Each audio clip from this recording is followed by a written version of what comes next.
الحاد کا مطلب ہوتا ہے کہ انسان اپنے آپ کو کسی خدائی قانون کا پابند نہ سمجھے.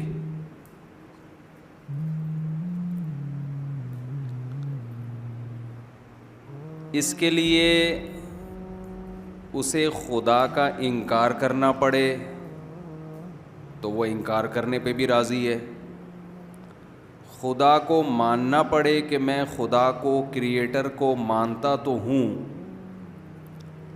لیکن یہ بات کہ اس خدا نے اپنے بندوں کی ہدایت کے لیے کوئی قانون آسمان سے نازل کیا ہے، میں اس بات کو نہیں مانتا. اچھا، میں جب کوئی سینٹنس ادھورا چھوڑوں گا تو آپ نے اس کو کمپلیٹ کرنا ہے تاکہ مجھے یہ احساس ہو کہ آپ میرے ساتھ میرے بیان میں برابر کے شریک ہیں. دیکھیں، شریک کا لفظ آپ نے کہا نا، اچھا لگا مجھے، بہت مزہ آیا. جملہ کمپلیٹ کیا نا آپ نے، شریک کا لفظ آپ لوگوں نے بول دیا تو لگا کہ بھائی بیدان ہے ماشاء اللہ. تو دنیا میں کچھ لوگ ایسے ہیں جو یہ سمجھتے ہیں کہ ہم کسی قانون اور ضابطے کے پابند نہیں. اچھا، ایک قانون ایسا ہے جس کے سب پابند ہیں، وہ ہے ملکی قانون. اس میں کوئی یہ نہیں کہتا کہ میں ملکی قانون کو نہیں مانتا. جتنے بھی لبرل لوگ ہیں، جو نام نہاد لبرل جسے ہم کہتے ہیں، آزاد خیال لوگ ہیں، ان میں کوئی بھی یہ دعویٰ نہیں کرتا کہ میں کسی ریاست کے لاء کو بھی نہیں مانتا، میں آزاد ہوں. یہ تحریک کہیں نہیں چلتی. جتنے لوگ بھی اس بات کے قائل ہے کہ انسان آزاد ہے، آزاد ہے، کہتے ہیں ملکی قوانین کا بہرحال وہ پابند ہے. وجہ کیا ہے کہ اگر کسی ریاست میں رہ کے آپ نے یہ کہہ دیا کہ میں ملکی قانون کا پابند نہیں ہوں تو ریاست کی طرف سے کوڑا برسے گا. سمجھ رہے کہ نہیں سمجھ رہے؟ ریاست چھوڑے گی نہیں. ریاست کہے گی جب تم ریاست میں رہتے ہو تو ملکی قانون کو تمہیں فالو کرنا پڑے گا. اب کوئی لبرل اٹھے اور کہے کہ میرے پاس دلائل ہیں، میں اس پہ 6 کتابیں لکھ چکا ہوں،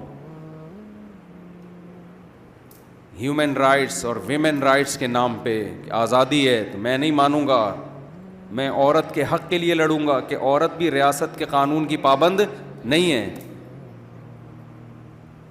تو کیا کوئی ریاست کہے گی کہ لاؤ ذرا وہ 6 کتابیں، ہم بھی آپ کی وہ 6 کتابیں پڑھیں، دیکھیں شاید اس میں کوئی مضبوط دلائل ہوں؟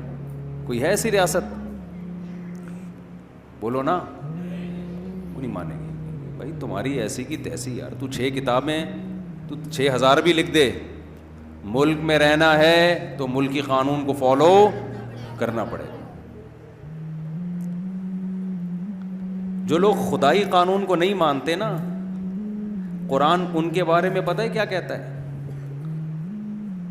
بل ادارک علمہم فی الآخرہ بل ہم فی شک منہا بل ہم منہا عمون. اصل بات یہ نہیں ہے کہ ان کو دلائل سے سمجھ میں نہیں آ رہا. جو ہمارے نام نہاد لبرل لوگ ہیں وہ کہتے ہیں مذہب کی پابندیوں کو نہیں مانتے. یہ کیا مذہب نے کہا یہ کھاؤ یہ نہ کھاؤ؟ بھائی کتا کھا لو اگر اس میں پروٹین ہے تو کیا خرابی ہے؟ جو لوگ مذہب کو نہیں مانتے ان کی نظر میں کتے میں اور گائے میں دم کے علاوہ کوئی فرق ہے؟ بولو نا. سائز کا فرق ہے، کتا چھوٹا ہوتا ہے، گائے بڑی ہوتی ہے، اس میں گوشت زیادہ ہے، کتے میں کم ہے. گائے کے دم ہوتی ہے لمبی لیکن اتنی خوبصورت نہیں ہوتی جتنی کتے کی ہوتی ہے، گول دم ہوتی ہے، خوبصورت. یہ فرق ہے. حلال حرام کا فرق نہیں. کہتے ہیں حلال حرام کیا ہے؟ لیگل ہے اللیگل ہے. گورنمنٹ نے اگر پرمیشن دی ہے تو کھا لو، گورنمنٹ کہتی ہے نہیں اللیگل ہے تو نہیں کھاؤ.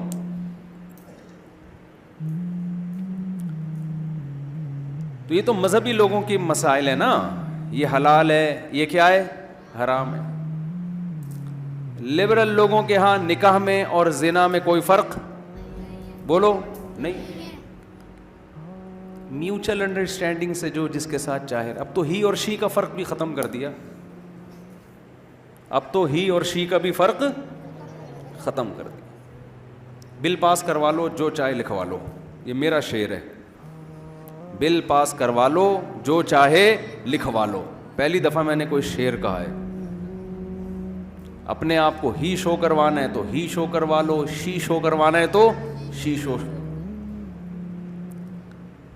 مذہب پابندی لگاتا ہے بھائی جو ہی ہے وہ قیامت تک ہی کا ہی رہے گا.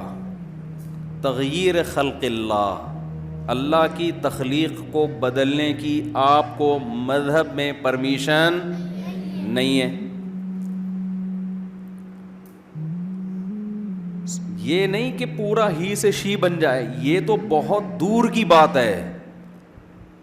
جو آپ کی باڈی کے لوازمات ہیں نا، جو نیچر کا حصہ ہیں، ان میں آپ ڈینٹنگ پینٹنگ کا کام کر کے ان میں کانٹ چھانٹ نہیں کر سکتے. ہی کو شی بنا دینا تو بہت ہی بڑا جرم ہے. نبی صلی اللہ علیہ وسلم نے فرمایا لعن اللہ المتفلجات، وہ عورتیں جو دانتوں میں گھسائی کر کے خلا پیدا کرتی ہیں، ان عورتوں پر اللہ کی لعنت. اللہ نے دانت جوڑ کے پیدا کیے تھے، انہوں نے دانتوں کی قدرت کی ڈیزائننگ کو کیا کر دیا، چینج. اس پر اللہ کی لعنت. میں سمجھا پا رہا ہوں؟ تو جو مذہب آپ کے دانت اگر ملے ہوئے ہیں ان کو کھولنے کی اجازت نہیں دے رہا، وہ ہی کو شی ہونے کی اجازت دے دے گا یا شی کو ہی بننے کی اجازت دے دے گا؟ تغییر خلق اللہ. آپ کی ناک قدرتی طور پر تھوڑی موٹی ہے، آپ نے آپریشن کرا کے باریک کرا دی. اسلام میں اس کی اجازت نہیں ہے. گورے تو کراتے ہیں. پلاسٹک سرجری سے مائیکل جیکسن پورا ہی چینج ہو گیا تھا کہ نہیں ہو گیا تھا؟ جب مائیکل جیکسن پیدا ہوا کالا تھا، اندھیرے میں نظر نہیں آتا تھا. اس کی اماں تلاش کرتی تھی کدھر ہے، لائٹ جاتی، ان کے یہاں لائٹ جاتی نہیں، لیکن اگر کبھی اندھیرا ہوا تو اماں کو نظر نہیں آتا تھا. لیکن اس نے اللہ کی تخلیق کو بدلا، اتنا چٹا ہو گیا کہ دھوپ میں نظر آنا بند ہو گیا. ایسا ہوا کہ نہیں ہوا؟ ایسا چٹا ہو گیا تھا وہ. مائیکل جیکسن کے بچپن کی تصویریں دیکھو اور جب 50 سال کا تھا اس وقت کی دیکھو، آدمی کہتا ہے یہ پورا ہی چینج ہو گیا. مذہب اس کی اجازت نہیں دیتا. آج خواتین بہت زیادہ مسئلہ پوچھتی ہیں نسل روکنے کے لیے بچہ دانی نکلوا دینا آپریشن کر کے. بھئی یہ جائز نہیں ہے، تغییر خلق اللہ ہے نا. عورت میں جو تولید کی اللہ نے صلاحیت رکھی ہے، اس صلاحیت کو جڑ سے ختم نہیں کیا جا سکتا. یہ تو جڑ سے ہی ختم، یہ تو عورت ہی، وہ جو اس میں ایک صلاحیت اللہ نے رکھی تھی وہ کیا ہو گئی، ختم. لبرل لوگ بولیں گے اس میں کیا جا رہا ہے بھائی، ان کا پرسنل معاملہ ہے، وہ بچے پیدا کرے نہ کرے، ڈاکٹر صاحب نے اگر آپریٹ کر دیا تو پرسنل ہے نا. ہم کہتے ہیں چائنا والے کا کتا کھانا پرسنل معاملہ ہے کہ نہیں ہے؟ پرسنل ہونے کے باوجود مذہب اس کو اجازت نہیں دیتا. کیوں؟ انسان اپنی باڈی کا مالک نہیں ہے، اس کا مالک کوئی اور ہے. جو مذہب کسی چائنا والے کو کتا کھانے کی اجازت نہیں دیتا، وہی کسی عورت کو بچہ دانی نکلوانے کی اجازت نہیں دیتا. آپ کتنے ہی دلائل کے انبار لگا دیں. تو مذہب میں جگہ جگہ ریسٹرکشنز ہیں، پابندیاں ہیں، یہ کھاؤ یہ نہ کھاؤ، کلوا من الطیبات واعملوا صالحا. یہ مائک کی آواز مجھے خود سمجھ میں نہیں آ رہی ہے، کچھ اس کو سیٹنگ پہ لے کر آئیں. بہت شور نہیں ہو رہا؟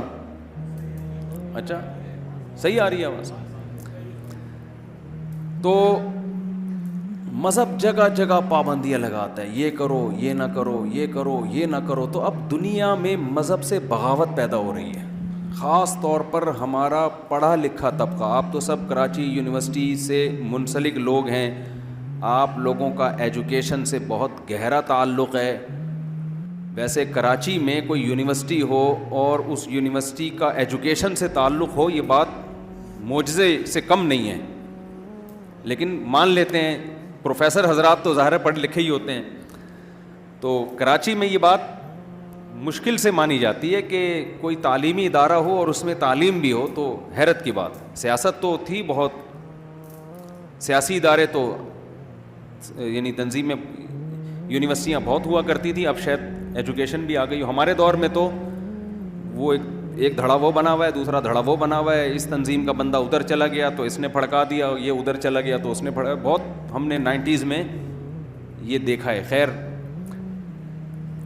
تو آپ کا تعلق ایجوکیشن سے ہے، ایجوکیشن کی فیلڈ میں جب انسان آتا ہے تو صبح و شام سائنس پڑھتا ہے، وہ صبح و شام گوروں کو پڑھتا ہے۔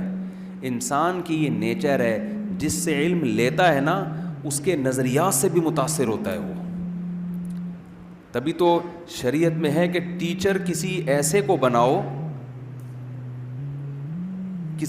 بناؤ جس کے نظریات سے آپ متفق ہو، لیکن یہ ہماری مجبوری ہے۔